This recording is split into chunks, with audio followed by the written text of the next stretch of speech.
আপনি জানলে অবাক হবেন যে স্কিন কেয়ারের একটা ইনগ্রেডিয়েন্ট আছে যে ইনগ্রেডিয়েন্টটা আপনাকে ইনস্ট্যান্টলি আপনার স্কিনটাকে পাল্পি, টাইট এবং একই সাথে একটা ইউথফুলনেস নিয়ে আসতে সাহায্য করে এবং সেই ইনগ্রেডিয়েন্টটা হচ্ছে none other than but hyaluronic acid. আজকে আমরা কথা বলবো হাইলুরনিক অ্যাসিড নিয়ে এবং কিভাবে এটা আপনার স্কিন কেয়ারে আপনারা ইনকর্পোরেট করতে পারেন, এর বেনিফিটস গুলো কি কি এবং কি কি এক্সপেকটেশন নিয়ে আসলে আপনার হাইলুরনিক অ্যাসিডটা স্কিন কেয়ারে ইনকর্পোরেট করা উচিত, কাদের জন্য করা উচিত, কেমন রেজাল্ট এতে পাবেন। এবং আমার অন্যান্য ভিডিওর মতো আজকের ভিডিওতেও আমি science based dermatologist recommended tested কিছু ইনফরমেশন শেয়ার করব যেগুলো অবশ্যই ফলো করলে আপনার স্কিনটাকে অনেক বেশি ইউথফুল রাখা সম্ভব শুধুমাত্র হাইলুরনিক অ্যাসিড ব্যবহারের মাধ্যমে। Welcome back to style with me by Sajia and today without any further ado let's get started. প্রথমে চলুন ছোট করে জেনে নেওয়া যাক হাইলুরনিক অ্যাসিড জিনিসটা কি। আমরা প্রচুরের নাম শুনেছি কিন্তু অনেকেই হয়তো জানি না যে হাইলুরনিক অ্যাসিডটা হচ্ছে একটা প্রোটিন, খুবই রিমার্কেবল প্রোটিন বলতে পারেন, যেটা আমাদের শরীরের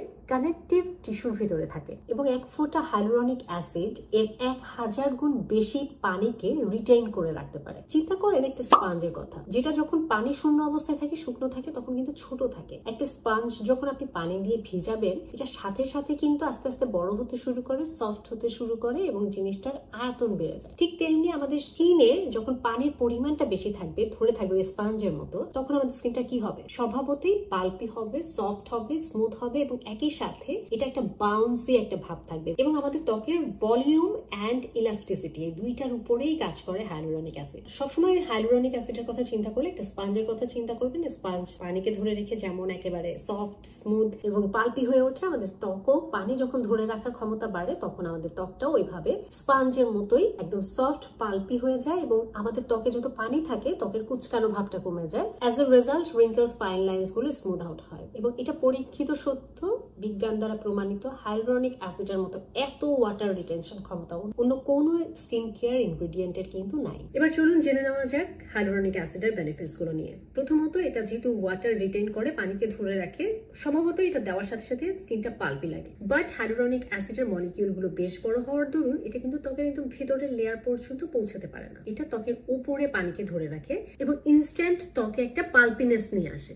বাট এটা কিন্তু যতক্ষণ আপনার স্কিনে প্রোডাক্টটা থাকবে ততক্ষণ পর্যন্ত এর ইফেক্টিভনেসটা থাকবে। প্রোডাক্ট ধুয়ে ফেলার পরে কিন্তু আপনার উপরে যেহেতু হাইলুরনিক অ্যাসিডের কিছু নাই, ও আর পানি ধরে রাখতে পারছে না। তো কন্টিনিউয়াস প্রোডাক্ট ব্যবহারের মাধ্যমে পাল্পিনেসটা ধরে রাখা সম্ভব। বাট কেউ যদি পার্মানেন্ট সলিউশন চান, সেক্ষেত্রে এখন বাজারে বিভিন্ন ধরনের ফিলার মানুষ ব্যবহার করছে। অবশ্যই ডার্মাটোলজিস্টের সাথে কথা বলে, ডক্টরের সাথে কথা বলে, কেউ যদি ওই এক্সট্রিম ইনজেকশনের ভিতর থেকে যেতে চান, যেতে পারেন। ওই পদ্ধতিতেও হাইলুরনিক অ্যাসিড আমাদের শরীরে প্রবেশ করানো হয় এবং ফিলারের রেজাল্টটা মোটামুটি 4 থেকে 6 মাস পর্যন্ত স্টে করে, তারপর আস্তে আস্তে ওই ফিলারটা সরে যেতে থাকে। 2 নম্বর পয়েন্ট হচ্ছে আমাদের ত্বক এবং ঠোঁটকে পাল্পি করা। অনেকেই বলেন যে আমাদের ঠোঁট কালো হয়ে যাচ্ছে, ঠোঁট সবসময় শুকনো লাগে। এর একটা অন্যতম কারণ হচ্ছে আপনার ঠোঁটে হয়তো যথাযথ ময়েশ্চারাইজার আপনি প্রোভাইড করছেন না। পানি যখন শুকায় যায় তখন তো ঠোঁটটা শুকিয়ে যায়, ফেটে যায়, বিভিন্ন ধরনের সমস্যা তৈরি হয়। তো আপনি যখন ত্বকে হাইলুরনিক অ্যাসিড ব্যবহার করছেন, আপনি ঠোঁটেও সেই সিরাম বা ক্রিম অ্যাপ্লাই করতে পারেন, কিন্তু খেয়াল করবেন মুখের ভিতরে না যায়। এইভাবে সাবধানতার সাথে ত্বকে এবং ঠোঁটে কিন্তু হাইলুরনিক অ্যাসিড ব্যবহারে বেশ ভালো বেনিফিটস মানুষ পেয়ে থাকে। নাম্বার 3 হচ্ছে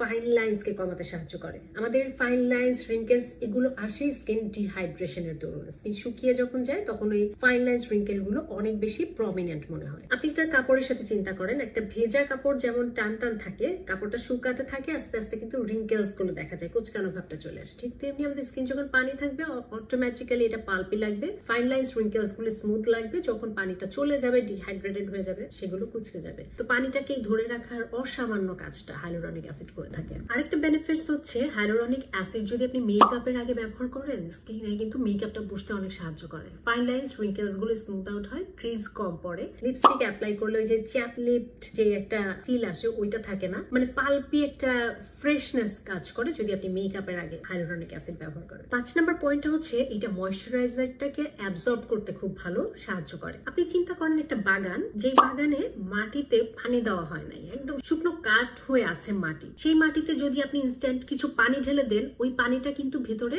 অ্যাবজর্ব হবে না, সময় লাগবে। উপরের লেয়ার আস্তে আস্তে ভিজতে ভিজতে নিচের দিকে যাবে। কিন্তু এমন কোনো বাগান যদি থাকে যেটার মাটি অলরেডি ভেজা ভেজা, সেখানে আপনি যদি পানি দেন খুব দ্রুত পানিটা অ্যাবজর্ব হয়ে যাবে। সিমিলারলি আমাদের ত্বকে যখন আমরা হাইলুরনিক অ্যাসিড অ্যাপ্লাই করি, অলরেডি আমাদের স্কিনটাকেও পাল্পি, স্মুথ এবং সফট করে রাখে। এরপরে যখন আপনি ময়শ্চারাইজার দেন, ময়শ্চারাইজারটা খুব দ্রুত স্কিনে অ্যাবজর্ব হয় এবং ময়শ্চারাইজারের কার্যকারিতা অনেক বেড়ে যায়। তো এটা একটা খুবই গুরুত্বপূর্ণ টিপস যে হাইলুরনিক অ্যাসিড সিরাম ব্যবহারে ময়শ্চারাইজারের কার্যক্ষমতা অনেক বেড়ে যায়। Nice, right? হাইলুরনিক অ্যাসিডের আরেকটা খুবই চমৎকার দিক হচ্ছে এর শেলফ লাইফ। অন্যান্য সিরাম যেমন ভিটামিন সি, আপনি রেটিনল, পেপটাইড, এগুলো শেলফ লাইফ কিন্তু ছোট। বাতাসে বা রোদের সংস্পর্শে আসলে শেলফ লাইফটা মানে কার্যকারিতা, ইফেক্টিভনেসটা দ্রুত নষ্ট হয়ে যায়। কিন্তু হাইলুরনিক অ্যাসিড সিরামটার কিন্তু শেলফ লাইফটা বেশ লঙ্গার টাইম থাকে। মধুর মতো, মধু যেমন অনেক ভালো প্রিজারভেটিভ, হাইলুরনিক অ্যাসিড ইটসেলফ অনেক ভালো প্রিজারভেটিভ সর্ট অফ থিং। এই ইনগ্রিডিয়েন্টটা নষ্ট হওয়ার প্রবণতাটা কম থাকে, অনেকদিন পর্যন্ত রেখে ব্যবহার করা যায়। বা 6 মাসও যদি একটা প্রোডাক্টের মেয়াদ থাকে, দেখা যায় একটা ভিটামিন সি শেষের দিকে ইফেক্টিভনেস ভালো থাকে না, অক্সিডাইজড হয়ে যায়। হাইলুরনিক অ্যাসিড সিরামের ক্ষেত্রে কিন্তু এই সমস্যাটা নেই। আরেকটা গুরুত্বপূর্ণ বিষয় কি, আমাদের ত্বকে যে হাইলুরনিক অ্যাসিড অটোমেটিক্যালি প্রডিউস হয় বা থাকে, এটা কিন্তু বয়সের সাথে সাথে কমতে থাকে। একটা তেল ভরা গাড়ির কথা চিন্তা করেন, আস্তে আস্তে গাড়িটা যত চলে ফিউয়েলটা তত কনজিউম হয় এবং আস্তে আস্তে তেলের পরিমাণ কমতে থাকে। ঠিক তেমনি আমাদের বয়সের সাথে সাথে আমাদের কোলাজেন প্রোডাকশনটা কমে যায়, আমাদের ত্বকের কানেকটিভ টিস্যুতে হাইলুরনিক অ্যাসিডের পরিমাণ কমে যায়। তখন যদি বাইরে থেকে আমরা এক্সট্রা একটা বুস্ট দিতে পারি সিরামের মাধ্যমে, এটা কিন্তু আমাদের ত্বকের এইজিং প্রসেসটা এটাকে স্লো ডাউন করতে সাহায্য করে। রিঙ্কেলস, ফাইন লাইন্স গুলো আপনি যত স্মুথ রাখতে পারবেন, সফট রাখতে পারবেন, ওইটা বসে যাওয়ার প্রবণতাটা কম থাকে। ওটা দৃঢ়ভাবে যে রিঙ্কেলস, ফাইন লাইন্স ফর্ম করে সেটা ফর্ম করতে প্রতিহত করে। তো এইজিং এর প্রসেসটাকে স্লো ডাউন করতে হাইলুরনিক অ্যাসিড খুব ভালো কাজ করে। এবার অনেকেই জিজ্ঞাসা করেন যে হাইলুরনিক অ্যাসিডের কি কোনো সাইড ইফেক্টস আছে কিনা। নর্মালি জেনারেলি যদি বলতে হয়, তেমন কোনো সাইড এফেক্টস হাইলুরনিক অ্যাসিডের নাই, সবার স্কিনেই স্যুট করে। কারণ এটার আসলে মেইন কাজই পানিকে ধরে রাখে, এবং পানিকে ধরে রাখতে পারলে কার স্কিনে না ভালো হবে বলেন? এটা কোনো অ্যাগ্রেসিভ ইনগ্রেডিয়েন্ট না, এটার কাজই হচ্ছে হিলিং। পানি দিয়ে আপনার ত্বককে ঠান্ডা করবে। কোথাও কেটে গেল, সেই জায়গাটা যেমন ব্যান্ডেজ করে আপনি বাইরের ক্ষতিকারক জিনিসপত্র থেকে ত্বকটাকে রক্ষা করেন, হাইলুরনিক অ্যাসিডও সেরকম। এবং এটার সব থেকে চমৎকার দিক হচ্ছে এটা আপনি বিভিন্ন প্রোডাক্টের সাথে পেয়ার আপ করতে পারবেন, এনিথিং এন্ড এভরিথিং। আপনি যে কোনো প্রোডাক্টের আগে হাইলুরনিক অ্যাসিড ব্যবহার করতে পারবেন, এটা কোনো ক্লাশ করবে না। আপনি এইচে বলেন, বিএইচে বলেন, নায়াসিনামাইড, আরবুটিন, রেটিনল, পেপটাইড, সবকিছুর সাথে হাইলুরনিক অ্যাসিড পেয়ার আপ করা যায় এবং এটা খুব দারুণ কাজ করে। এবং আমি বলবো যাদের স্কিন খুব বেশি ড্যামেজ, অ্যাকনি প্রোন স্কিন, অথবা যারা রেটিনল ব্যবহার করছেন, কোনো স্ট্রং ইনগ্রেডিয়েন্ট ব্যবহার করছেন, ত্বকে ড্রাইনেস আসতে শুরু করেছে, তারা সবাই হাইলুরনিক অ্যাসিড ব্যবহার করতে পারেন। 20 বছর 22 বছরের পর থেকে যে কোনো মানুষ সকাল, বিকাল, রাত যে কোনো স্কিন কেয়ার রুটিনে অ্যাপ্লাই করতে পারবেন এবং এটার বেনিফিটস ছাড়া আসলে নেগেটিভ সাইড এফেক্টস নাই বললেই চলে। আমাদের যার যেমনই স্কিন টাইপ হোক না কেন, স্কিন কনসার্ন হোক না কেন, সবারই একটা মূল টার্গেট থাকে স্কিন কেয়ারের, যে আমার বয়স অনুযায়ী আমাকে যেন বেশি বয়স্ক মনে না হয়, প্রিম্যাচিউর এজিং আমরা যেটাকে বলি। এবং এজিং এর যে সিমটম বা সাইন আমরা জানি যে খুব ডিহাইড্রেটেড হয়ে যায় skin, fine lines, wrinkles form করতে শুরু করে, কিছু সানস্পট, ডার্ক স্পট আসতে শুরু করে, স্কিনটা খুব ডাল মনে হয়। এই সবগুলোই আসলে কোনো না কোনো ভাবে হাইলুরনিক অ্যাসিড কিন্তু প্রতিহত করতে সাহায্য করে, স্কিনটাকে খুব বেশি পাল্পি রাখে, হেলদি রাখে এবং পানিটাকে ধরে রাখে। এই সব থেকে বেস্ট যে সাইড গুলো আমার কাছে মনে হয়, প্রথমত এটা যে কোনো স্কিন টাইপ, যে কোনো স্কিন কনসার্নের মানুষ ব্যবহার করতে পারে। দ্বিতীয়ত হচ্ছে এটা যে কোনো প্রোডাক্টের সাথে পেয়ার আপ করা যায়। তৃতীয়ত হচ্ছে এটা আপনি সকাল, রাত যে কোনো সময় ব্যবহার করতে পারেন। চতুর্থত হচ্ছে এটা ইনস্ট্যান্টলি স্কিনকে পাল্পি করে। এবং পঞ্চম হচ্ছে এটা স্কিনে যে পরিমাণ ওয়াটার রিটেইন করে, এটা যে কোনো পরবর্তী প্রোডাক্ট অ্যাবজর্পশনের জন্য খুব দারুণ কাজ করে। তাই এই এত